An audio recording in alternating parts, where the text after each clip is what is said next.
Bilang suporta sa lahat ng magsasaka, nagpapatupad ang pamahalaan ng mga reforma upang maibsan ang inyong alalahanin at mapagaan ang inyong trabaho.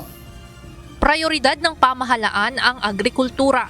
Ito ang tiniyak ni Pangulong Ferdinand Bongbong Marcos Jr. sa harapan ng iba't ibang agricultural sector sa ginanap na Gawad Agrario 2025 sa San Juan City. Ayon sa Pangulo, ang sakripisyo ng mga magsasaka ang nagpapatatag ng pundasyon ng lipunan.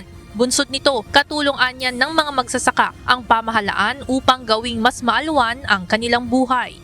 At para mas maging produktibo ang inyong sakahan, libo-libong makinarya at kagamitan ang ating naibabahagi. Bukod sa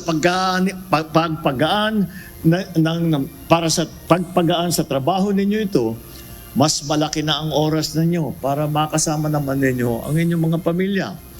Kasama na din dito ang naipamahaging halos 70,000 Certificate of Land Ownership Award o titulo ng lupa, pati na rin ang Certificate of Condonation with Release of Mortgage o pagsagot ng pamahalaan sa utang ng mga kwalipikadong magsasaka. Ayon kay President Marcos, ang mga hakbang na ito ay upang tuluyang mapaunlad ang sektor ng agrikultura at maparami pa ang oportunidad sa ganitong industriya.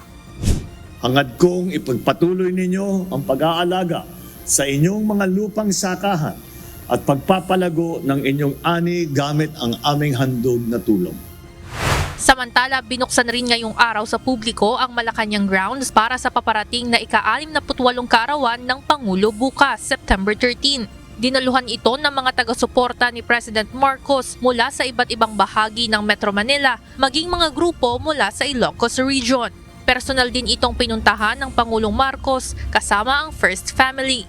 Taon-taon nang isinasagawa ang salo-salo sa palasyo na sumisimbolo sa matibay na ugnayan ng Pangulo at ng mga mamamayang Pilipino. Evan Alvarez, UNTV News and Rescue. Diyos ang aming sandigan, serbisyo publiko ang aming pinahahalagahan.